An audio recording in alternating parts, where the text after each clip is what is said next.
Hey guys, how are we all doing? It's Cam back at you again. Today I'm showing you how to write a solo with one scale. And it could be any scale you choose, but for this example I'm using a linear scale just to demonstrate my point. And the whole point of this lesson is to dispel the idea that if you're writing a solo or playing to a backing track that you have to change scales to suit the chord progression. Instead you can make one scale work pretty hard for you, and all that requires really is attentive hearing, really, not tons and tons of music theory, although I'm going to use a little bit just to explain my point. And for those of you who were attentive in the intro, that entire sort of sequence of playing I did, although I was just noodling around, was using one scale. Didn't deviate from anything, I just played it in different ways. And I cannot wait to get into it. Before I do though, a lot of you guys are going to ask what my equipment is. Today I'm using a Storm Shadow DBS. This is in effect a Charvel San Dimas, just with a slightly different spec. It's got the most bird's-eyed flame maple neck I've ever seen on any guitar ever. And it's also got some fantastic pickups in. It is a Pariah Threat set, which are not that powerful as it goes. They're designed to be driven really, really hard by your amp. And they just are insane. I love them, and I did a review of them a little while ago, but I thought I'd bring them out again just for this lesson because they sound absolutely killer. Anyway, on with the lesson. Let's have a look. For the intro, I was using this scale.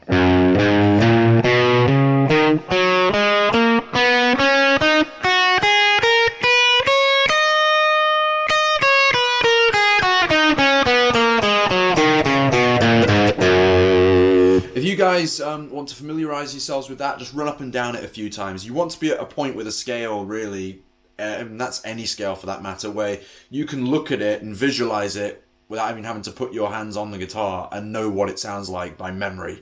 That's my goal I sort of tend to set myself when I'm learning anything new in this way. And just to demonstrate what I was talking about in terms of you can play this scale and manipulate it in different ways. A lot of people, if you're a shred guitarist, if you want to get straight into some speedy licks, will maybe start to alternate pick.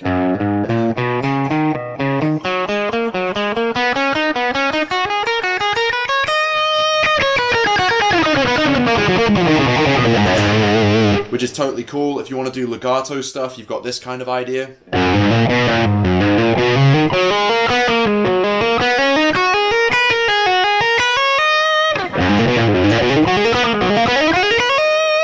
Which is one idea there. Then coming down, you might have this.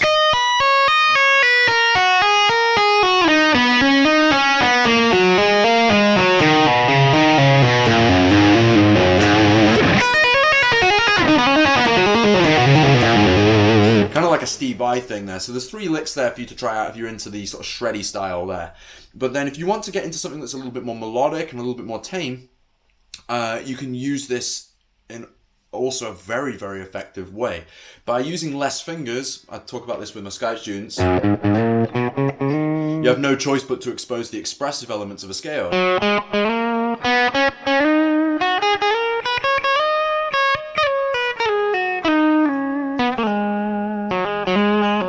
And also this is where note choice comes into play. And before I get ahead of myself here, one thing that's really important to take note of is when you are playing a scale in this fashion, you might want to learn a little bit about intervals. My knowledge is only very brief, and now I know how much each note contributes to each chord over which we're playing. So supposing we break apart the scale from the root, you've got your F sharp, there's your major third there, then C sharp is your 5th. That's what you have to form the chord there. Then the other 3 notes that remain form a G sharp minor triad, and if you play them together,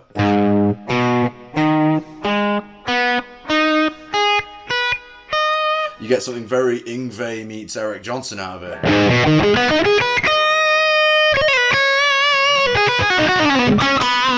So serves as a really cool intro to a solo maybe. So consider all of these as little chops that you can throw in there. Then another thing might be your chord progression might go to, say, E flat minor, then maybe B major or something. So any sort of typical YouTube backing track you might have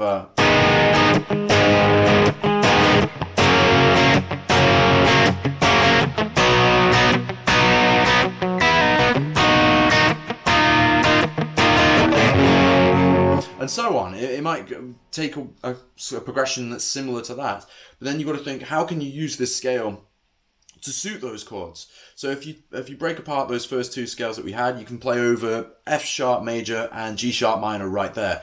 Then what about the other orders that you can play? You might have this one, B major to our ears, okay? So if you take a look at the chord itself, your root there is B, so which is totally cool. Then if you flip it over, you've then got F sharp, which is your fifth interval. Then your major third is here. So if you're improvising, draw more attention to these notes.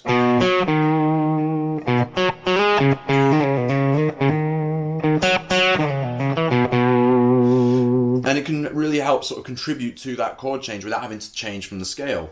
Then I mentioned this guy. This scale does not sound at home over that chord at all. Or does it? What you can do is take a look at the chord here. You've got E flat. Just that note there is the highest note in the scale, so there's your root. Then F sharp is your minor third of E flat minor. Then there's your minor third there, sorry. And then your fifth interval is B flat there. So if you want to make the triad, it all exists, and all that matters is how that you sort of phrase those notes and where you end to, or I should say, resolve.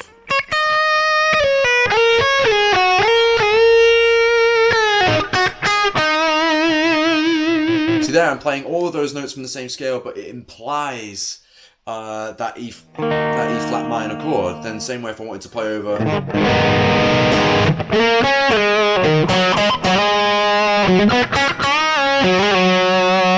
it might change to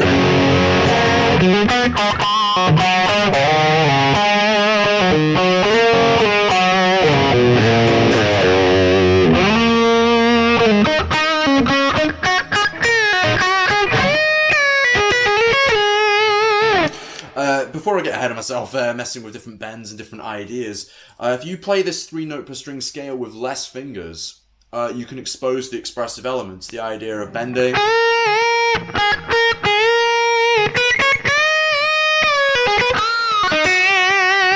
so although to the average listener you might sound like you're absolutely nailing a pentatonic scale, or to other guitarists that's what it might look like because I'm using 2 fingers, but instead you can be visualizing the extra notes that work over a 3-note per string scale. So if you like, in your peripheral vision, you might be playing up here,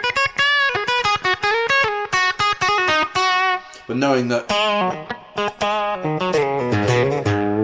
the octave below is available to you should you need it. So I'm going to, before I get further and further ahead with this idea, please take on board this concept and have a play around with it. It applies to all sorts of different scales. You can even put it, I don't know, in A harmonic minor or something.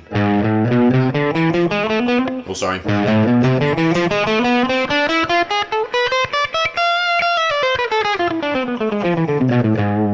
And what you can do here is if you break it up with less notes, or less fingers rather,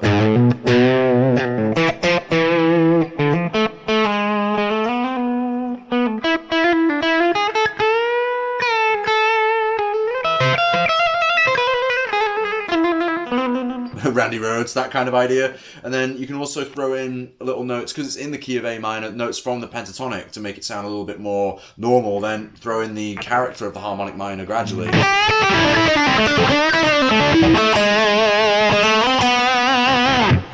Then you sound like Vivian Campbell.